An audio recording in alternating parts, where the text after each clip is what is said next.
How does energy and coastal resiliency go hand in hand? Well, today with me, I have Liz Argo from the Cape and Vineyard Electric Cooperative. Excellent. Excellent, all right. And Austin Brandt, you're a planner, power plant supply manager for the Cape Light Compact. You guys have a, I guess, a relationship will be the best. And resiliency and electricity go hand in hand. So let's start first with who you are and what do you do at your organization? So the Cape and Vineyard Electric Cooperative, also well known as CVEC, we are a sister organization to the Cape Light Compact. And we were founded back in 2007 with a mission to bring forward renewable energy and services as well. So that's what we focused on. And we've done very well. We're just about to announce that we have saved our participants, which are governmental entities, just under $12 million since our inception. And we really have to thank the Cape Light Compact because it was their thinking that brought us forward. So just a little bit on that, the Cape Light Compact, along with the town of Barnstable and Barnstable County, helped establish CVEC around 2007. And the original purpose was, as part of Cape Light Compact's mission, we want to support renewable energy development. So we wanted to help found an organization that could build, own, and maintain solar PV projects. And the Cape Light Compact, which runs a power supply program, the original idea is we would buy power from those projects to serve our customers, help stabilize rates, support renewable energy. Now, just after we founded it, of course, the legislature passed a net metering law, which ended up being a better financial opportunity for the towns, and therefore the mission changed a little bit. But it's exciting to see that in just over 10 years, CVEC has really come a long way in developing renewable energy on the Cape and saving towns, as Liz just mentioned, a lot of money. Almost $12 million. Yeah, and saving the towns $12 million. Towns, school districts, fire districts, and the counties. Right. Barnstable County and Dukes County are also participants in the programs. So let's talk a little bit about some of these programs that you're doing. There's one specific that we'll get into a little bit of a deep dive, but what are some of these renewable energy programs that are out there? For the Cape and Vineyard Electric Cooperative, as Austin mentioned, it's bringing forward PV installations, photovoltaic installations. So you may see when you're leaving Hyannis Airport a very large solar installation off to the side. That's a CVEC project. And then a lot of the capped landfill projects are ours. We've got now 13 megawatts on the capped landfills. And then there are roof mounts, other ground mounts that are not specifically on capped landfills. So that's been our real focus, is bringing forward PV development. And I should also mention that along with the savings is the contribution to reducing greenhouse gases from all of those projects. It's 60 million pounds of carbon equivalent reduction, which is like 6,000 cars off the road. So, but that was our mission, and we are now expanding our mission. And as you may know, we were recipients for a grant to put in a battery it's backup energy storage at the DY Regional School District's high school, which serves as our emergency shelter. Right. So let's talk a little bit about BESS, which I love the acronym. Battery Energy Storage Systems. So the school has this project. Basically, it's a pilot project. It is. It was a grant that's called the Clean Community Energy Resiliency Initiative.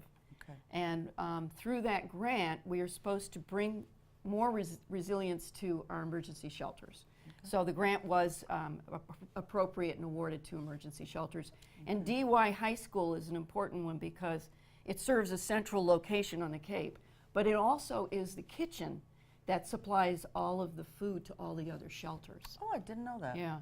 And they have a lot of people going through there. And they do have, I think, 2 backup diesel gens on site that they use in storms when there are power outages. But we wanted to add the resiliency piece in because they have a large 2 large PV systems on site that are actually producing a lot of clean energy. And so this battery fit nicely, or will fit nicely with those systems to be hopefully charged from renewable energy generated by those systems, and that renewable energy can be used in the event of an outage via the battery, Right. Instead of relying solely on diesel generators for that Yeah. power.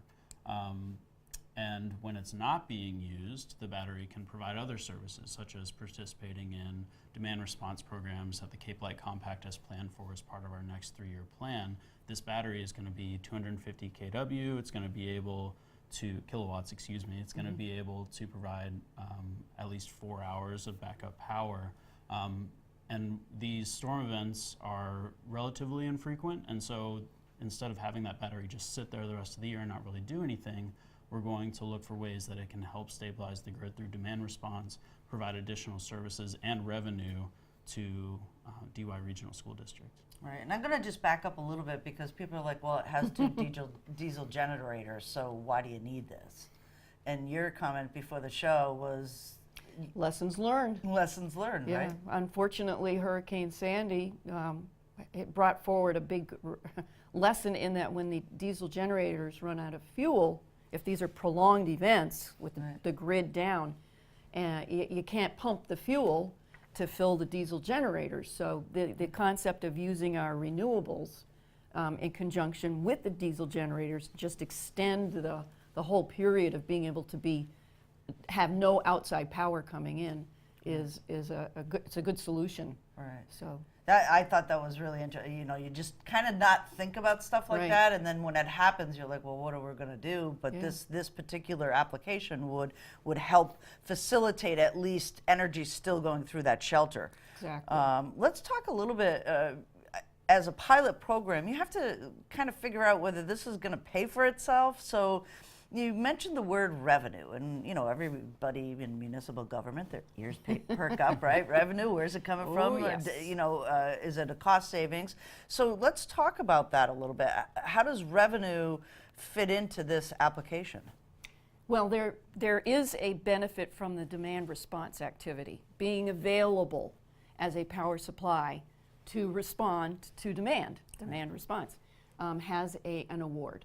So we are hoping to take advantage of that, cost it out, see what the expenses of running the battery are. So frankly, right now we are in the midst of a very extensive financial analysis to determine what our award might be for providing power during when it's needed. Right. And so there are partners that CVEC is working with to understand that market. And actually, I believe there are 2 markets that are evolving that are specific to demand response right now. I think it's great that it started at the federal government, and then our state in particular is doing such a great job on getting the signals and knowing how to turn us around from just power's everywhere, keep using it, to Right. understanding how to back down on your power and how to levelize it. So if a bunch of fossil fuel plants can be avoided by using your renewables, that's terrific. Right. So that's sort of in a nutshell, but this is the expert. So. Another opportunity for savings for DY schools is their load is so large that they have demand charges on their electric bill. And demand charges are charges that account for or are based on how much you use at any given moment. Your peak load is what it's called. And so to the extent that the battery can operate to shave that peak load potentially, if that works with other market opportunities for the battery, if that's not in conflict with that, that will be a direct electric bill savings for DY regional schools. Right. So with this like new application, so how did you kind of you've gotten the grant, and where are you in this process right now? It's not up and running, obviously. So back us up a little bit. You get the grant. What happened? And we got the grant, believe it or not, in 2014. Okay. So it has taken this long to sort out how the state wanted us to procure a vendor to build and operate the battery. We finally came to a decision with the state, went through with that kind of procurement process, and we had 4 excellent responses to our proposal for a developer. And we are now reviewing those proposals. And as I say, that very complex financial analysis is part of that. So each of the vendors supplied us with a financial analysis, and we also have outside parties that are doing a financial analysis. So we will be interviewing some vendors next week. We're hoping to make a decision by December 4th, but if we can't, because we have to have our entire CVEC board approve this. It's a big decision. So if we don't get there, we have the ability to push that contract award date out. But we are hoping to make the award if we don't make it in December, first of the year. And then the schedule for most of the vendors, if we choose to go forward, is a year. So we could see by, not this winter, but by next winter, that emergency shelter has the ability to run using the PV and the battery. That's amazing. I think part of it too, when you talk about your board, it's so new and so complex that this really literally takes a lot of learning time for your board members, I would imagine, right? It does, yeah. But there is some, there's a project, for instance, in Hingham that one of the vendors actually built, and it's a demo project. Okay. And I think that will help too. We can visit that. And all of the vendors that we're looking at have similar projects up and running. So it's not like we're inventing the wheel. Right. And we also hired a project manager who helped put in a battery system out in Sterling, Massachusetts, that some people may have heard of. Okay, excellent. The good news is Liz, as part of the review team, has a few board members on that team that have been more involved in this process. I'm one of them. Yarmouth's representative, a couple others have really been involved in the process to help get the rest of the board on board with the project, so to speak. Right, or up to speed with the technology and educated and have that involvement. So Right. that's been a good aspect of this grant project. Right. And when we talk really about the resiliency now, so it's obviously a green project. Battery storage could help power a shelter should there be an extended period of time for a storm.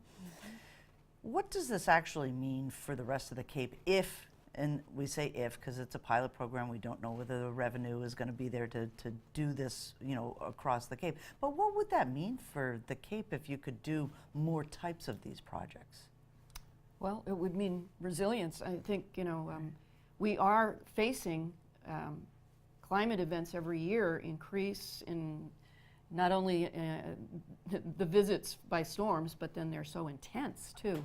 So if we can harden, if you will, our emergency responders and our facilities, meanwhile, it's kind of like we're helping on two ends. We're making ourselves more resilient, and by installing batteries with renewables, we're also backing off the need for fossil fuels and CO2, which I certainly am of the thoughts that is leading to more serious climate change events. Right. And the first one's always the hardest, right? And so if we can get this done, show it to be a successful model, I think CVEC may be able to expand that, just like they've done with solar PV, take that on, help the towns do that for themselves as a service, as part of the mission of what CVEC was founded to do is provide these kind of services to the towns. So this is a first-time project for CVEC. I think there are others in the state, but it's still relatively new, and battery storage is still rapidly evolving. So if we can set this up and show this to be a sustainable model, I think it's going to be a lot easier to expand these and deploy more of these going forward with CVEC's help as applicable. Right. And we are doing roof mounts right now that are part of the program, ongoing program. And because of state incentives, the state is pushing battery storage now, energy storage. Doesn't have to be batteries, it can be water. But we are going to couple our next PV initiative with battery storage so that it makes sense if you're doing a photovoltaic installation to put in a battery at the same time. And if of course it does raise the price, but again, you're doing these third-party developments. Right. So the capital is coming from a developer, and you're just going to be paying that developer a monthly fee that's a little higher, but what you get is so much greater, so much more useful. And then these small little microgrids across Yeah. the Cape, which is Yeah. just phenomenal. That idea of being self-sustaining with your energy is, it's a win-win, I guess, huh? Yeah, I believe so, and we're seeing EverSource, our utility. They are also using battery energy storage. They just announced that they're putting in a battery in Truro or Wellfleet. I forget now if it's Truro or Wellfleet. Somewhere on the Outer Cape to Yeah. help There you go. to help with their reliability Right. out there in that region. Right. Rather than building more infrastructure, well, it is infrastructure, Right. but rather than putting in more poles and wires and another substation, they're turning to battery Interesting. as a power provider during extreme cases and needs. Anything else you want residents to know about this program? I would like to thank the Cape Light Compact for everything that they're doing, because they are an award-winning energy efficiency leader, and it's from their vision that the Cape and Vineyard Electric Cooperative exists. And I'm also, we're doing great things, thanks to the Cape Light Compact.